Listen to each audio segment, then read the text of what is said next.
Good evening Visakha వాజీ news కి స్వాగతం. నా పేరు మీనా కొంతల. ముందుగా వాజీ హెడ్లైన్స్ చూద్దాం.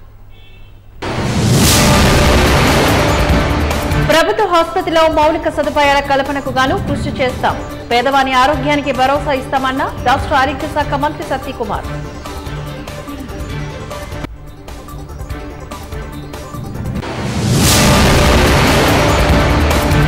దేవాదాయ శాఖ అసిస్టెంట్ కమిషనర్ శాంతితో తనకున్న సంబంధాలపై వస్తున్న ప్రచారాన్ని ఖండించిన రాజ్యసభ సభ్యులు. అధికారి ప్రజాప్రతినిధుల మధ్య సంబంధాన్ని వ్యక్తీకరిస్తున్నారన్న ఉపాధి కల్పించిన సంస్థకు నిజాయితీగా సేవలందిస్తాం. RTC national Mazdoor union chairman Suryam వెల్లడి.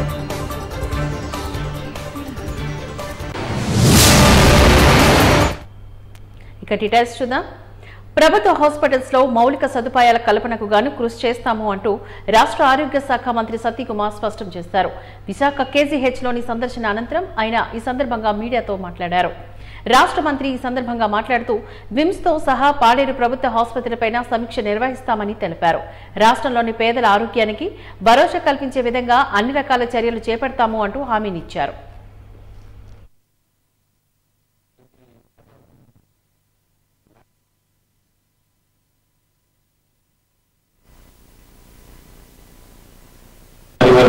Guidance, better health services sir in future. There are a lot of points which have been raised, valid points which have been raised by Honorable MP as well as Honorable MLA sir. ఇవన్నీ కూడా మనం దృష్టిలో పెట్టుకొని రాబోయే రోజుల్లో మా వంతు కృషి చేసి తప్పకుండా వైజాగ్ జిల్లాలే కాకుండా చుట్టుపక్కల 5-6 జిల్లాల నుంచి కూడా ప్రజలు ఇక్కడ రావడం జరుగుతుంది. ఇన్ఫాక్ట్ ఒడిశా నుంచి కూడా ఇక్కడ కేసెస్ మనం హ్యాండిల్ చేస్తాం సార్. వాళ్ళందరికీ కూడా బ్రహ్మాండంగా హెల్త్ సర్వీసెస్ ఇచ్చే విధంగా చర్యలు తీసుకోవడం జరుగుతుంది సార్. కొన్ని ఇమీడియట్ గా అడ్రస్ చేయాల్సిన పాయింట్స్ గురించి ఎమ్మెల్యే గారు చెప్పారు సార్. ఉదాహరణకి హెల్త్ డెస్క్ గురించి మాట్లాడారు సార్. వీళ్ళు definitely strengthen the health desk. వచ్చే వాళ్ళకి క్లియర్ గా ఏ సమస్య అది, ఏ డిపార్ట్మెంట్కి వెళ్ళాలి, ఒక టెస్ట్ చేయించుకోవాలి ఎక్కడ వెళ్ళాలి, ఒక ఎక్స్రే తీయాలంటే ఎక్కడ వెళ్ళాలి, సిటీ తీసుకోవాలంటే ఎక్కడ వెళ్ళాలి గైడ్ చేయడం మనము ఆల్రెడీ చేస్తున్నాం sir. But will strengthen it sir so that they are aware and guided properly sir. అదేవిధంగా ఇక్కడ ఉన్న సదుపాయాలు కూడా కొన్ని needs lot of attention sir. With your support and support of the government I believe we can improve the infrastructure sir, with respect to toilets, with respect to the OTs, and during the review meeting which had last Saturday sir, it was small duration meeting sir. They have given a list of items, primarily some equipments, primarily some issues with respect to the manpower sir. Whatever is at our level, at our capacity, we'll try and address the district level, and if there is some support needed from your end sir, we'll definitely prepare a detailed note sir and write to us sir to address these gaps sir. Inside KGH ani konni visuals chupichai, but that is insufficient. The problem is from the entire city. So manam anta fogging cheyali labate being in problem ekkada unte ikkada manam band-aid eskunnattu, that is insufficient treatment. Insufficient sir. It will be covered on the preventive care from municipal corporation sir. మిమ్మల్ని అనట్లేదు, ఆయన presentation అంటున్నాను నేను. But నా point ఇక్కడ ఏంటంటే sir, what I request the doctors were all here, you all see many different cases. If you can say what are the major cases that are avoidable and you do some research on that, and those inputs may be given to us, the government. We can take preventive measures, and the simple thing is open drains and open water areas should not be there.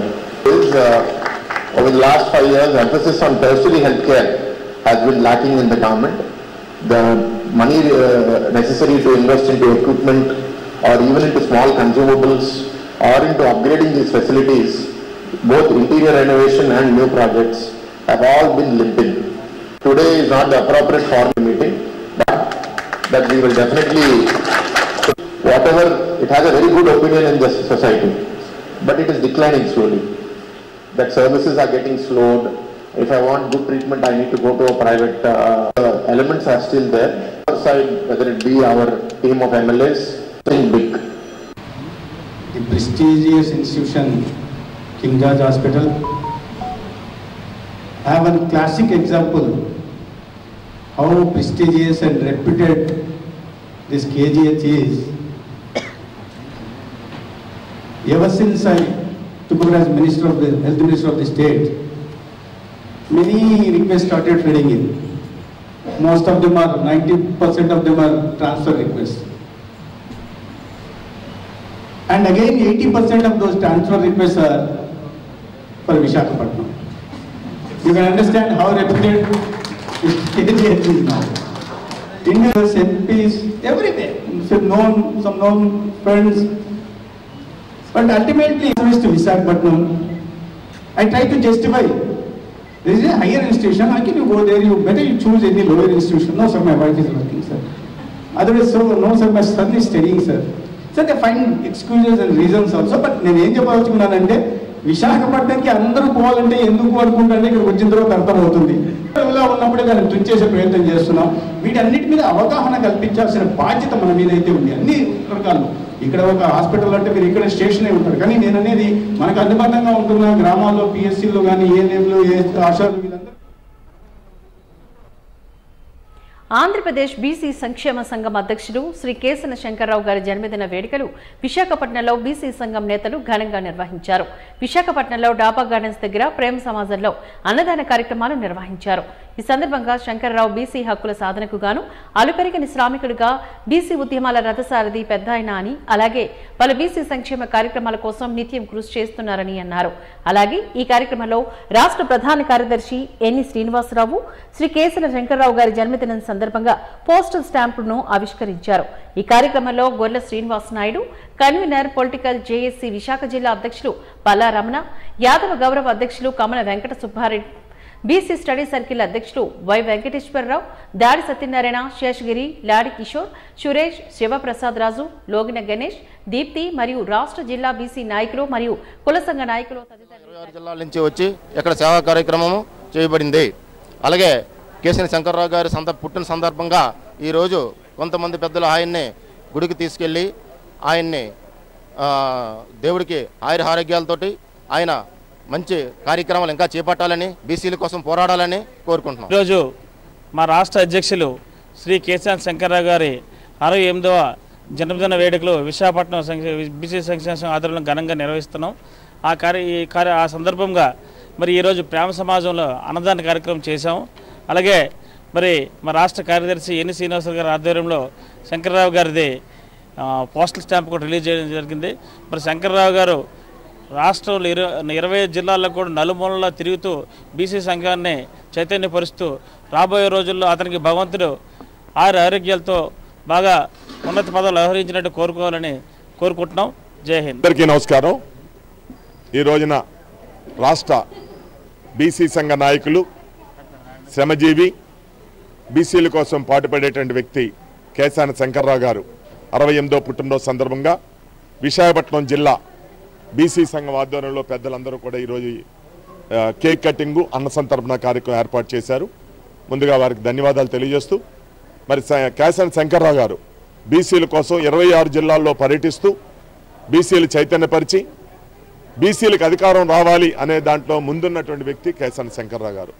ఒక మంచి ఆశయంతో పనిచేస్తున్న కేసాన శంకర్రావు గారికి జన్మదిన శుభాకాంక్షలు తెలియజేస్తూ, మరి ఈ రోజున రాష్ట్రంలో చంద్రబాబు నాయుడు గారు ముఖ్యమంత్రి అవడానికి, పవన్ కళ్యాణ్ గారు ఉప ముఖ్యమంత్రి అవడానికి కారకమైనటువంటి మొన్న జరిగిన ఎన్నికల్లో మరి కేసాన శంకర్రావు గారు మంచి నిర్ణయాన్ని తీసుకొని మరి ఈవేళ అధికారంలో ఉన్న పార్టీకి రాష్ట్రంలో 26 జిల్లాల నుంచి కూడా తన నాయకత్వంలో ఉన్నటువంటి కార్యకర్తల్ని, అభిమానుల్ని, బీసీ నాయకుల్ని చైతన్యపరిచి మొన్న జరిగినటువంటి ఎన్నికల్లో అధికారం రావడానికి కేసాన శంకర్రావు గారు ఎంతో దోహదపడ్డారు.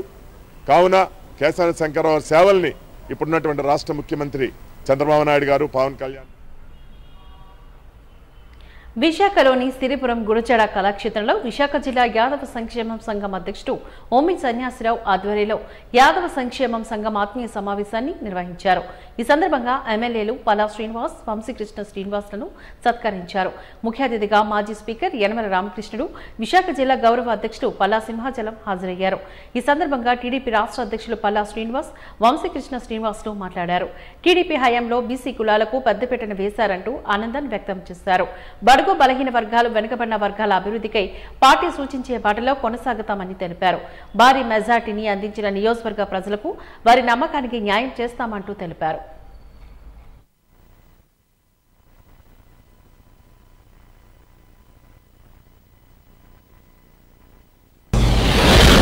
ఈరోజు రాష్ట్రంలో అత్యధిక మెజారిటీతో రాష్ట్రానికే గర్వకారణమైన పల్లా శ్రీనివాస్ గారు, అలాగే మరొకరు వంశీకృష్ణ శ్రీనివాస్ గారికి ఇద్దరికీ కూడా ఈ సభ ద్వారా శుభాకాంక్షలు తెలియజేసుకుంటూ చాలా సంతోషంగా ఉంది.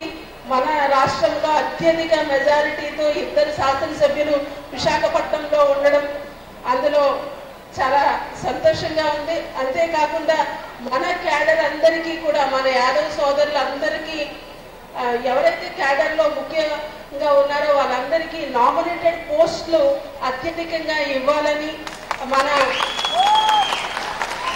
మన యాదవ్ సోదరిమలందరికీ అండగా నిలవాలని, వారు పురోగతికి వారు ఒక్కొక్క మెట్టుకు ఎదగడానికి మీ ఇద్దరు శాసనసభ్యుల సహకారము ఎల్లవేళలా ఉండాలని మనస్ఫూర్తిగా కోరుకుంటూ పల్లా శ్రీనివాసరావు గారిని సన్మానించాలి అని చెప్పి అందరినీ ఒక వేదిక మీద తెచ్చిన బొమ్మె సన్నేశ్వరరావు గారికి ఆయన టీం అందరికీ మనస్ఫూర్తిగా వచ్చి నమస్కారం చేస్తూ,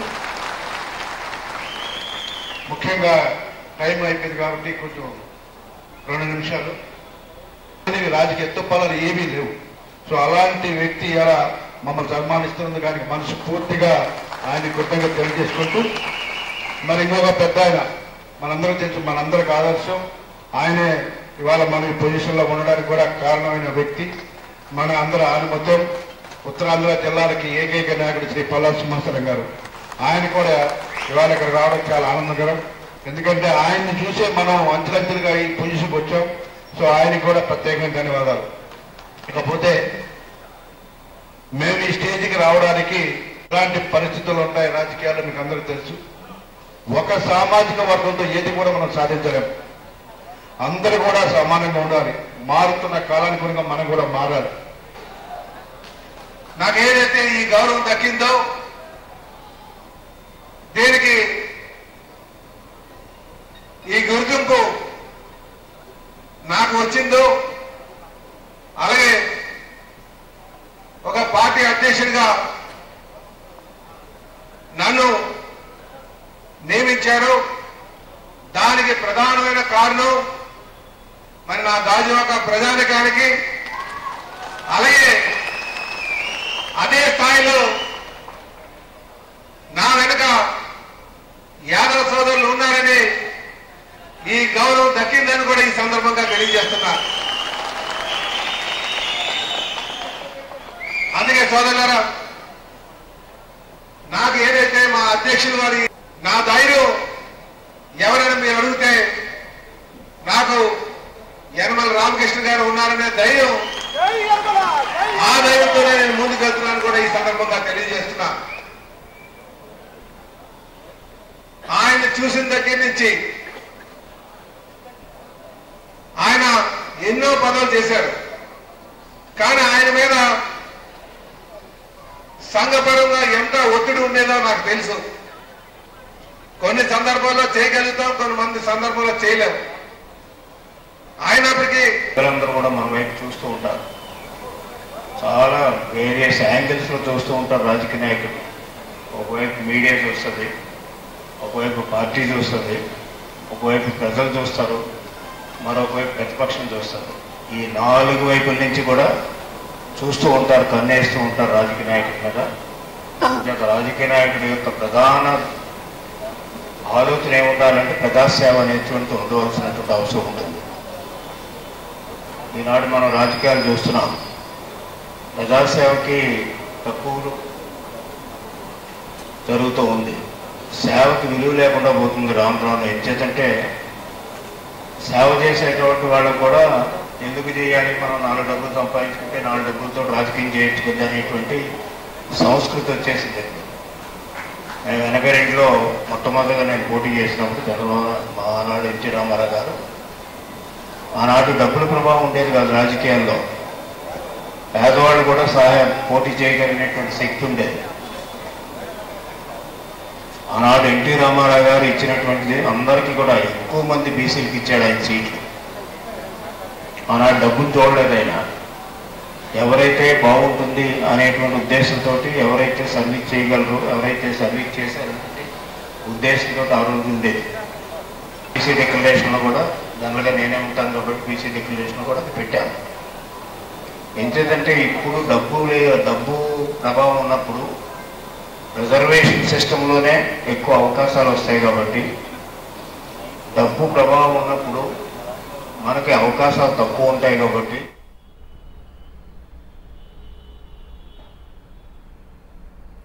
పథకం ప్రకారమే తనపైన కుట్ర జరుగుతోంది అంటూ రాజ్యసభ సభ్యులు వైసీపీ ఎంపీ విజయసాయిరెడ్డి స్పష్టం చేశారు. ఈ మేరకు నగరంలో ఓ ప్రైవేట్ ఫంక్షన్ హాల్లో ఏర్పాటు చేసిన విలేకరుల సమావేశంలో పాల్గొని ఆయన మాట్లాడారు. సహాయం కోసం అధికారి శాంతి నన్ను కలిసినంత మాత్రాన అక్రమ సంబంధం అంటగడతారా అంటూ ఆయన ప్రశ్నించారు. నిజ నిజాలు తెలుసుకోకుండా తప్పుడు ప్రచారాలు చేయడం సరికాదు అంటూ హితవు పలికారు. తమ పార్టీకి చెందిన కొంతమంది తనపైన తప్పుడు ప్రచారం చేస్తున్నారు అంటూ మండిపడ్డారు. విజయవాడ దేవాదాయ శాఖ అసిస్టెంట్ కమిషనర్ శాంతి ఇష్యూ పైన రాజ్యసభ వైసీపీ ఎంపీ విజయసాయిరెడ్డి తనపైన వస్తున్న ఆరోపణలు ఆయన ఖండించారు. 2024 ఎన్నికలను చర్చించుకుందాం. ఒక పరిణామ క్రమంలో ఒక సిస్టమేటిక్గా ఎలా కుట్రలు జరుగుతున్నాయి అన్నటువంటి విషయాన్ని ఆకలింపు చేసుకోవాలి.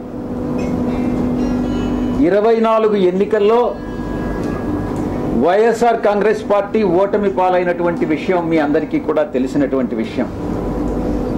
దానికి చాలా కారణాలు ఉన్నాయి, సమీక్షించుకుంటున్నాం. ఆ సమీక్షల తర్వాత ఏదైతే నివారణోపాయాల్ని ఆలోచించి చర్యలు తీసుకోవాలనో ఆ చర్యలు తీసుకోవడం జరుగుతుంది మా పార్టీ అధ్యక్షుల వారు. ఎన్నికల రిజల్ట్ వచ్చిన తర్వాత, కొత్త ప్రభుత్వం పగ్గాలు చేపట్టిన తర్వాత ఏం జరుగుతుంది, మొట్టమొదటిగా ఏం జరిగింది అన్నటువంటిది అర్థం చేసుకోవాలి. రాష్ట్ర వ్యాప్తంగా ఇచ్చాపురం నుంచి అలా కుప్పం వరకు కూడా 175 స్థానాల్లో 11 స్థానాలు మేము సంపాదించుకున్నప్పటికీ, ఓటమి పాలైనప్పటికీ ప్రజల తీర్పుకి కట్టుబడి మేము అధికారాన్ని దిగిపోయాం. వచ్చినటువంటి కొత్త ప్రభుత్వం ఆ యొక్క పార్టీ యొక్క గూండాలు కానీ, రౌడీ ఎలిమెంట్స్ కానీ, ఆ పార్టీ యొక్క కార్యకర్తలు కానీ ఎలా దౌర్జన్యాలు చేస్తూ ప్రతి ఒక్కరిని, వైఎస్ఆర్ కాంగ్రెస్ పార్టీకి సపోర్ట్ చేసినటువంటి ప్రతి ఒక్కరిని ఇబ్బందులకు గురి చేస్తూ, తీవ్రంగా కొడుతూ, కుటుంబాలను నాశనం చేస్తూ, రేపులు చేస్తూ, ఈ రకమైనటువంటి అకృత్యాలకి చట్టం అనే దాన్ని పరిగణలోకి తీసుకోకుండా పోలీసులు ఏం చేస్తారులే, మాకు అధికార పార్టీ యొక్క సపోర్ట్ ఉంది అన్నటువంటి ఒకే ఒక కారణంతో ఆ అకృత్యాలకన్నిటికీ పాల్పడడం జరిగింది. ఇంతటి దారుణమా ఇదా మీరిచ్చేటటువంటి ప్రజాస్వామ్యబద్ధమైనటువంటి పరిపాలన అని నేను ప్రశ్నిస్తా ఉన్నా. ఒక వ్యక్తి, ఇద్దరు మోటార్ సైకిల్ మీద నిన్న విజయవాడకి మా ఇంటికి వచ్చారట. తెలుగుదేశం పార్టీకి చెందినటువంటి ఒక లేడీ, ఒక పురుషుడు. వాడు ధైర్యంగా వచ్చి, విజయసాయిరెడ్డి వాడు ఉన్నాడా ఇక్కడ, పారిపోయాడా అని అన్నాడంట. అయినా కూడా నేను ఈరోజు ఇక్కడ వచ్చాను, నాకేం సెక్యూరిటీ లేదే, ఏ ఒక్క పోలీసు నా దగ్గరికి రాలేదే, నాకు పర్సనల్ సెక్యూరిటీ కూడా లేదే, నేను ధైర్యంగా వచ్చా. వీడెవడో టైం చెప్పి నువ్వు పొలాని దగ్గరికి రా అని చెప్తే ధైర్యంగా నేను ఒక్కడనే వెళ్తా. ఏదో వచ్చి నేను భయపెట్టేస్తాను, నేను కొట్టేస్తాను, చంపేస్తాను అని ఈ రకంగా భయపెడితే తాటాకు చప్పుళ్ళకు భయపడేటటువంటి వాడిని కాదు అని నేను చెప్తా ఉన్నా. నువ్వు టైం చెప్పరా, నేను వస్తా, లేదా నువ్వు మా ఇంటికి వచ్చి వాడు విజయసాయిరెడ్డి గారు ఎక్కడ అన్నావు కదా, నువ్వే చెప్పు, మీ ఇంటి అడ్రస్ చెప్పు, నేను వస్తా, చూసుకుందామని అన్నటువంటి విషయాన్ని నేను చెప్తా ఉన్నాను. ఏ ప్రభుత్వం అధికారంలో ఉన్నా, ఏ కూటమి అధికారంలో ఉన్నా, మేము ప్రతిపక్షంలో ఉన్నా భయపడే ప్రసక్తి లేదు. మళ్ళీ తిరిగి వైఎస్ఆర్ కాంగ్రెస్ పార్టీ 5 సంవత్సరాల కాలంలో మళ్ళీ అధికారంలోకి వస్తుంది. మధ్యంతర ఎన్నికలుగానే వస్తే మళ్ళీ కూడా అధికారంలోకి వస్తుంది. ఎవరైతే తోక ఆడిస్తున్నారో ఆ తోక ఆడిచ్చే వాళ్ళందరినీ తిరిగి కత్తిరిస్తామని నేను పత్రికాముఖంగా చెప్తా ఉన్నా. బాబాసాహెబ్ అంబేద్కర్ గారు రాజ్యాంగాన్ని రూపొందించినప్పుడు రాజ్యాంగ రూపకర్త 4 స్తంభాల్ని నిర్మించారు. 1 పార్లమెంటు, 2 బ్యూరోక్రసీ, జ్యుడిషియరీ, ఆ తర్వాత మీరు 4th పిల్లర్ ప్రెస్. తరాలుగా ఈ యొక్క అణగారినటువంటి వర్గాలు, తరతరాలుగా వెనుకబడినటువంటి వర్గాలు, అది మనునీతి ధర్మం ప్రకారం కుల వృత్తుల వల్ల కావచ్చు, మరి ఏ ఇతర రీత్యా కావచ్చు, ఈ యొక్క అణగారినటువంటి వర్గాలన్నింటినీ కూడా పైకి తీసుకురావాలన్నటువంటి ఉద్దేశంతో రాజ్యాంగంలో ఈ యొక్క 4 స్తంభాలని నిర్మించి చట్టానికి లోబడి మీరు పని చేయండి అని చెప్పినటువంటి మహానుభావుడు బాబాసాహెబ్ అంబేద్కర్ గారు. మీకు మీ బాధ్యతలను గుర్తు చేస్తా ఉన్నా. మీడియాకి మీరు ఏం టెలికాస్ట్ చేశారు అన్నటువంటి విషయం నేను వేరే చెప్పనక్కర్లేదు. ఎవరికి మీరు ద్రోహం చేసింది? ఒక ఆదివాసీ మహిళకి, ఒక ఆదివాసీ అధికారినికి ఒక్కసారి ఏదో లేనిది ఉన్నట్టుగా చిత్రీకరించి అవాస్తవాలని, ఆధారాలు లేనటువంటి వాటిని టెలికాస్ట్ చేసి ఘోరమైనటువంటి తప్పిదం చేసినటువంటి ఛానల్స్ ఒకటి. మొట్టమొదటిది మహా న్యూస్. న్యూస్ ని టెలికాస్ట్ చేసే ముందు దాని ఆధారాలు ఏంటి, ఎవరి మీద అయితే ఆరోపణలు చేస్తున్నామో ఆ ఆరోపణలు వాళ్ళతో చెకప్ చేసుకొని వాళ్ళ అభిప్రాయాలు తీసుకోవడం జర్నలిస్ట్ సాంప్రదాయాలకి శ్రీకారం చుట్టడం.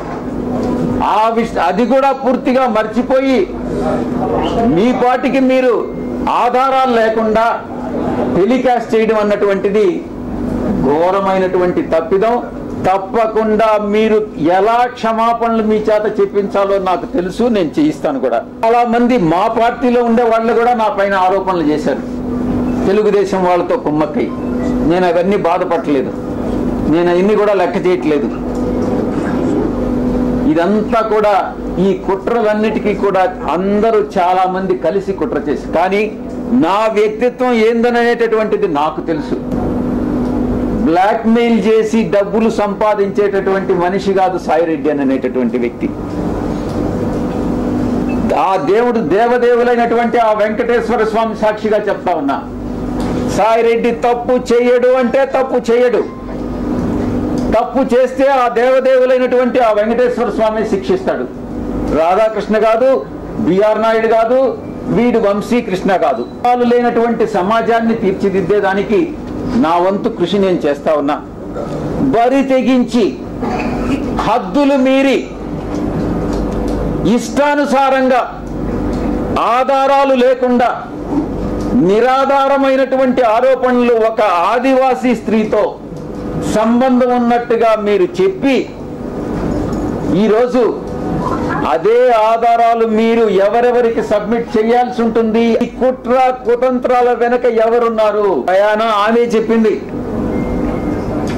ఆ ఆదివాసీ మహిళే చెప్పింది అధికారిని, సాయిరెడ్డి తండ్రి లాంటి వాడునని. బుద్ధి ఉండాలి ఎవరికైనా టెలికాస్ట్ చేసేవాడికి. నాకు వ్యతిరేకంగా అనైతికంగా ప్రవర్తించినటువంటి వాడు వంశీకృష్ణ, 2 రాధాకృష్ణ, 3 బిఆర్ నాయుడు, 4 వెంకటకృష్ణ, 5 సాంబడు. నేను చెప్తా ఉన్నా, తప్పకుండా మీ అందరూ కూడా చట్టానికి లోబడి మీ అందరి మీద చర్యలు తీసుకోవడం జరుగుతుంది. ప్రతిపక్షంలో ఉన్నాడు వీడి విజయసాయిరెడ్డి, ఏం చేస్తాడు లేనని మీరు తేలిగ్గా తీసుకోవచ్చు. ఇదిలా ఉండగా ఆరోపణలు ఎదుర్కొంటున్న విజయవాడ దేవాదాయ శాఖ అసిస్టెంట్ కమిషనర్ శాంతి విలేకరుల సమావేశంలో తనపై వచ్చిన ఆరోపణలకు స్పష్టతనిచ్చారు. 2013 నవంబర్లో పెళ్లి అయిందని తెలియజేశారు. మదన్ మోహన్ నుంచి తాను విశాఖపట్నం కోర్టులోని విడాకులకి తీసుకున్నామని చెప్పారు. న్యాయవాదిగా ప్రాక్టీస్ చేస్తూ తర్వాత ప్రభుత్వ ఉద్యోగంలో చేరాను అంటూ ఆమె తెలిపారు.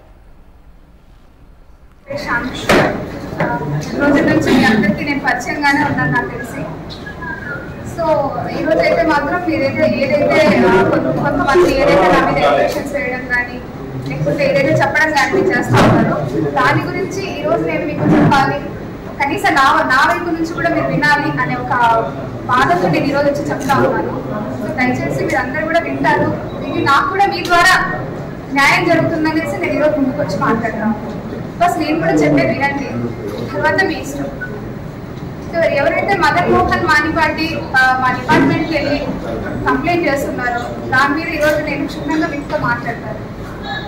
మా మ్యారేజ్ 2013లో అయింది. నవంబర్ 2013లో పెళ్ళి అయింది మా ఇద్దరికి.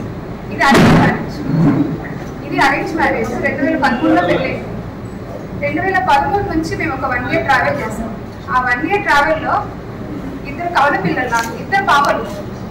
నేను ఇంకా నాకు లా కంప్లీట్ చేయలేదు. అప్పటికి నేను ఇంకా లాలోనే ఉన్నాను. 2010 నుంచి 2015 వరకు నా లా గ్రాడ్యుయేషన్ నేను కంప్లీట్ చేయాల్సి ఉంది. సో లాలోనే నాకు పెళ్లి అయింది. సో 2014లో నేను కన్సీవ్ అయ్యాను. 2015లో నాకు పిల్లలు పుట్టారు. ఏప్రిల్ 2015 నా పిల్లలు పుట్టారు. 2015లో మేము ఆగస్టులో ఒకసారి మినిస్ట్రీ ఆఫ్ ట్రైబల్ అఫైర్స్ అని ఉంటుంది. అందులో నేషనల్ ఓవర్సీస్ స్కాలర్షిప్ అని ఉంటుంది. ఆ నేషనల్ ఓవర్సీస్ స్కాలర్షిప్ కోసం మదన్ మోహన్ నేను ఇద్దరం కూడా ఇంటర్వ్యూకి వెళ్ళాను. ఆ ఇంటర్వ్యూ అయిపోయిన తర్వాత అందులో అతను సెలెక్ట్ అయ్యారు. ఆ తర్వాత నేను సెలెక్ట్ అవ్వలేదు. ఇండియన్ ఓవర్సీస్ స్కాలర్షిప్ ఎందుకంటే పూర్ పర్సన్స్ కి మాత్రమే, ఎస్సీ ఎస్టీ ఎవరైతే ఉంటారో వాళ్ళకి మన స్టేట్ నుంచి మన గవర్నమెంట్ నుంచి వేరే గవర్నమెంట్ కి వెళ్ళడానికి, వేరే గవర్నమెంట్ నుంచి వేరే కంట్రీకి వెళ్ళడానికి ఇచ్చే ఇండియన్ గవర్నమెంట్ వాళ్ళ మీద కొన్ని కోట్లు ఖర్చు పెట్టి చదువుకోవడానికి బయటకు పంపిస్తుంది. ఇది 2013లో కూడా ఆయన వెళ్ళున్నాడు. దానికి ఉన్న మెయిన్ కండిషన్ ఏంటంటే బిలో పావర్టీ ఉండాలి. ఎస్సీ ఎస్టీ వాళ్ళు బిలో పావర్టీ ఉండాలి. అప్పటికే Madan Mohan Manipati central government employee అయినా కూడా ఇంటర్వ్యూకి వెళ్ళాడు నా కోసము. అప్పటికి నేను ఇంకా లా అప్పుడప్పుడే కంప్లీట్ అయినా ఫైనల్ ఇయర్ స్టూడెంట్స్ కూడా అందుకే నేను అప్లై చేస్తున్నా. నేను పోయినాను. నేను సెలెక్ట్ అసిస్టెంట్ డైరెక్టర్. మనం యూఎస్కి ఫ్లై అవ్వాలి. ఎవరైతే కనుక ఎగ్జామినేషన్ పాస్ అయి ఉంటారు, ఎవరు ఏ అమ్మాయి పడి ఉండదు. నేను చెప్తా ఉన్నా, భార్యగా నేను కాపురం చేశాను కాబట్టి నేను చెప్తా ఉన్నా. మీరు ఎవ్వరు కూడా తెలియదు కాబట్టి మీకు కనీసం వినండి నా వైపు నుంచి. 2016లో ఈ ఎంటైర్ ప్యాన్ ఆఫ్ ద ఎపిసోడ్లో 2016లో నాకు ఖచ్చితంగా ఆయన విడాకులు పత్రం రాశాడు. నేను కూడా రాసిచ్చాను ఆయనకి. ఆ పత్రం మీరు అడగండి, ఇస్తారు ఆయన మీరు. 2016లో మేము ట్రైబ్స్, నేను ఎస్టీ ఎరుకల, ఆయన కూడా ఎస్టీ ఎరుకల ఉన్నారు. కానీ ఆవిడ కొంచెం మెంటల్లీ సరిగ్గా ఉంటారు ఆవిడ. సో ఆయన కంటే ఎవరు లేరు, వాళ్ళ చుట్టాలు ఉన్నారేమో ఆయన అడిగారు. చేయొచ్చు చేసిన తర్వాత ఎవరు పట్టించుకోలేదు. నేను ఎంతో మంది దగ్గర పోయి చాలా మొర పెట్టుకుని ఎవరు పట్టించుకొని అయిపోయింది. విశాఖ ప్రజల ఆమోదం అభిప్రాయ సరళికి అనుగుణంగా నూతన మాస్టర్ ప్లాన్ సిద్ధం చేయాలి అంటూ జనసేన కార్పొరేటర్ పీతలమూర్తి యాదవ్ డిమాండ్ చేశారు. ఈ మేరకు పిఎంఆర్డీఏ కమిషనర్ కు ప్రజా సమస్యల పరిష్కార వేదికలో పీతలమూర్తి యాదవ్ ఫిర్యాదు చేశారు. అనంతరం ఆయన ఈ సందర్భంగా మీడియాతో మాట్లాడుతూ గతంలోని ఎప్పుడూ లేని విధంగా మాస్టర్ ప్లాన్ పట్ల 9,300 అభ్యంతరాలు వచ్చాయని అన్నారు. ఆచరణ సాధ్యం కానిదిగా, అవినీతికి చిరునామాగా మాస్టర్ ప్లాన్ ఉంది అంటూ ఆరోపించారు. విజయసాయి బృందం అవినీతి అక్రమాలు, కబ్జాలు, బెదిరింపుల కోసమే మాస్టర్ ప్లాన్ సిద్ధం చేశారు అని అన్నారు. తక్షణమే ఈ ప్లాన్ రద్దు చేసి ప్రజా అభిప్రాయ సేకరణ చేపట్టాలి అని కోరారు.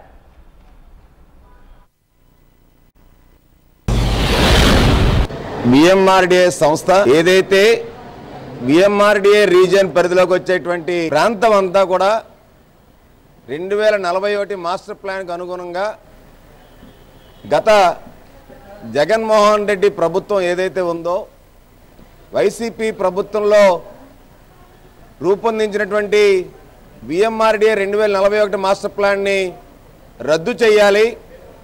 ఆ మాస్టర్ ప్లాన్ లోపభూయిష్టంగా ఉంది. అది విజయసాయిరెడ్డి మాస్టర్ ప్లాన్ కానీ విఎంఆర్డీఏ మాస్టర్ ప్లాన్ కాదు. వైసీపీ నేతల యొక్క వెంచర్లు ఏవైతే ఉన్నాయో ఆ వెంచర్లు ఉన్న చోట వీళ్ళు మాస్టర్ ప్లాన్లో పెద్ద ఎత్తున రోడ్డు విస్తరించేటువంటి కార్యక్రమం చేయడం, అలాగే విజయసాయి కూతురు చెందినటువంటి దస్పల్లా హిల్స్లో ఉన్నటువంటి భూమికి 100 అడుగుల రోడ్డు వెడల్పు చేసేటువంటి కార్యక్రమం చేయడం, అలాగే విశాఖ మాజీ ఎంపీ ఎంబీవీ యొక్క వెంచర్ సిబిసిఎన్సీ ఏదైతే ఉందో సిరిపురంలో దానికి వెంచర్కి అనుగుణంగా గాను 45 మీటర్ల రోడ్ని అక్కడ పెట్టడం కానీ, బీచ్ రోడ్లో వైసీపీ నేతలకు సంబంధించినటువంటి విజయసాయిరెడ్డి కుమార్తెకు సంబంధించినటువంటి స్థలాలు ఏవైతే ఉన్నాయో, జగన్మోహన్ రెడ్డి బినామీలకు సంబంధించినటువంటి స్థలాలు ఏవైతే ఉన్నాయో, సన్ రైజ్ రిసార్ట్స్ దగ్గర కానీ, భోగాపురం దగ్గర కానీ, సముద్ర తీర ప్రాంతంలో ఉన్నటువంటి ఆ యొక్క స్థలాల విలువలు పెరగడానికి వీళ్ళు నచ్చినట్టు విఎంఆర్డీఏ మాస్టర్ ప్లాన్ రూపొందించారు. ఆ మాస్టర్ ప్లాన్ని కూటమి ప్రభుత్వం పూర్తి స్థాయిలో పునఃసమీక్షించి పాత మాస్టర్ ప్లాన్ రద్దు చేసి ప్రజాభిప్రాయ సేకరణ చేసిన తర్వాత ప్రజాప్రతినిధులందరినీ భాగస్వామ్యం చేసి ప్రజాప్రతినిధుల యొక్క ఆలోచనలు సూచనలు నగర అభివృద్ధి గురించి దృష్టిలో పెట్టుకొని వాళ్ళ సలహాలు సూచనలు తీసుకొని గతంలో ఎన్నడూ లేనట్టు విధంగా 2041 మాస్టర్ ప్లాన్లో వైసీపీ ప్రభుత్వంలో తాము పనిచేస్తున్న సంస్థకు నిజాయితీగా సేవ చేయడమే అందరికీ ఆదర్శము అంటూ ఆర్టీసీ నేషనల్ మజ్దూర్ యూనియన్ ఏ జోనల్ చైర్మన్ సూర్యం పేర్కొన్నారు. సోమవారం ఆర్టీసీ ఎన్ఎంయు రాష్ట్ర ప్రధాన కార్యదర్శి వై శ్రీనివాసరావు జన్మదిన కార్యక్రమం మద్రపాలలో ఘనంగా నిర్వహించారు. ఈ కార్యక్రమంలో పాల్గొన్న ఆయన మాట్లాడారు. తమ యూనియన్ రాష్ట్ర ప్రధాన కార్యదర్శి వై శ్రీనివాసరావు ఆర్టీసీకి ఎనలేని సేవలు చేస్తున్నారని కొనియాడారు. చిన్న వయసులోనే ఆర్టీసీ సర్వీసులో చేరిన ఆయన అంచెలంచెలుగా ఎదుగుతూ తమ యూనియన్ రాష్ట్ర ప్రధాన కార్యదర్శి స్థాయికి చేరుకున్నారని చెప్పారు. ఈ కార్యక్రమంలో యూనియన్ జోనల్ కార్యదర్శి ఎంవీఆర్ మూర్తి, రీజనల్ ప్రెసిడెంట్ మూర్తి, రీజనల్ సెక్రటరీ నీలకంఠం మరియు నగరంలో ఉన్న 9 ఆర్టీసీ బస్ డిపోల అధ్యక్ష కార్యదర్శులు, సిబ్బంది పాల్గొని ఆయనకి జన్మదిన శుభాకాంక్షలు తెలిపారు. ఈ సందర్భంగా నగరంలో డాబాగడ్డ భారీ అన్న సంతర్పణ మరియు కింగ్ జార్జ్ ఆసుపత్రిలో రోగులకు పండ్లు పంపిణీ చేశారు. విశాఖపట్నం జిల్లా నుంచి కాకుండా అటు తిరుపతి, విజయవాడ ప్రధాన జిల్లాల నుంచి అందరూ కూడా భారీ ఎత్తున 100 మంది కార్మికులు ఈవేళ ఆయన శుభాకాంక్షలు చెప్పడానికి రావడం జరిగింది. మరి అదేవిధంగా ఈవేళ ఈ ప్రేమ సమాజంలో పేద పిల్లలందరికీ కూడా మధ్యాహ్నం భోజన కార్యక్రమంలో పాల్గొని వాళ్ళకి జన్మదినం సందర్భంగా ఈ లంచ్ కార్యక్రమం ఏర్పాటు చేయడం జరిగింది. అదేవిధంగా కేజీహెచ్లో ఉన్నటువంటి మరి ఎవరైతే పేషెంట్లు అందరూ ఉన్నారో వాళ్ళకి కూడా పళ్ళు కాయలు అవన్నీ పంచే కార్యక్రమం ఏర్పాటు చేయడం జరిగింది. అనేక రకాలైనటువంటి ఉదయం నుంచి కూడా అన్ని కార్యక్రమాలు భారీ ఎత్తున ఏర్పాటు చేసి దాంట్లో పాల్గొనడం జరిగింది. మరి ఆయన ప్రధాన కార్యదర్శిగా సుమారు 52,000 మంది వర్కర్లకి నిరంతరం సేవ చేస్తూ మరి అతను చేస్తున్నటువంటి కృషికి ఫలితంగా ఈవేళ ప్రతి ఒక్క కార్మికులు, నాయకులు దూర ప్రాంతం నుంచి కూడా వచ్చి ఆయనకి శుభాకాంక్షలు తెలియజేయడం జరిగింది. దాంట్లో భాగంగానే ఈరోజు ఈ ప్రేమ సమాజానికి వచ్చి పిల్లలతోటి మరి ఆయనే స్వయంగా వచ్చి పాలు పంచుకోవడంలో ఈయన ఇక్కడ రావడం జరిగింది. మరి మా యూనియన్ తరపున, కార్మికుల తరపున మరి ఆయనకి మరొకసారి అభినందనలు, ధన్యవాదాలు తెలియజేస్తున్నాం. ఆయన నిండు నూరేళ్ళు హ్యాపీగా ఇటువంటి పుట్టినరోజులు ఎన్నో జరుపుకోవాలని చెప్పేసి భారీ ఎత్తున కోరుకోవడం జరుగుతుంది. దాంట్లో భాగంగానే ప్రప్రదంగా ముందుకుండా ఇక్కడ ప్రేమ సమాజానికి రావడం జరిగింది. ఈరోజు నా జన్మదినాన్ని పురస్కరించుకొని రాష్ట్ర నలుమూలల నుంచి ప్రత్యక్షంగా పరోక్షంగా అభినందన తెలియపరిచిన సోదర సోదరీమణులందరికీ నా తరపున, నా కుటుంబం తరపున ప్రత్యేక అభినందనలు తెలియపరుస్తున్నాను. ఈరోజు మద్దిలిపాలెం డిపో కమిటీ తరపున ప్రేమ సమాజంలో అనాథలకి బర్త్డే సందర్భంగా అదే చిన్న వారి వంతు సహకారంగా ఏదైతే మరి పిల్లలకి లంచ్ ఏర్పాటు చేయడం జరిగిందో, అదేవిధంగా మరి కేజీహెచ్లో వృద్ధులకి మరి పళ్ళు పంపిణీ కానీ సామాజిక కార్యక్రమాల్లో మరి ముందుంటూ మరి సామాన్య కార్మికులకి నాయకుడైనటువంటి మాకు బర్త్డే సందర్భంగా మరి పేదలకి అన్నదానం చేయాలనే మరి సంకల్పంతో ఇవాళ ముందుకు వచ్చిన కమిటీకి అభినందన తెలియపరుస్తూ మరి ఇలాంటి కార్యక్రమాలు ఇంకా మరింత ఎక్కువగా సమాజం. వాజీ న్యూస్ ముగించే ముందు ముఖ్యాంశాలు మరొకసారి చూద్దాం.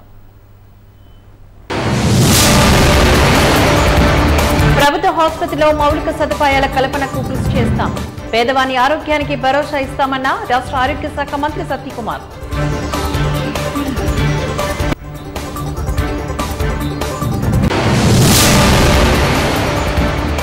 దేవాదాయ శాఖ అసిస్టెంట్ కమిషనర్ శాంతితో తనకున్న సంబంధాలపై వస్తున్న ప్రచారాన్ని ఖండించిన రాజ్యసభ సభ్యులు. అధికారి ప్రజాప్రతినిధుల మధ్య సంబంధాన్ని వక్రీకరిస్తున్నారన్న విజయసాయి. ఉపాధి కల్పించిన సంస్థకు నిజాయితీగా సేవలందిస్తాం. RTC national Mazdoor union chairman Suryam వెల్లడి.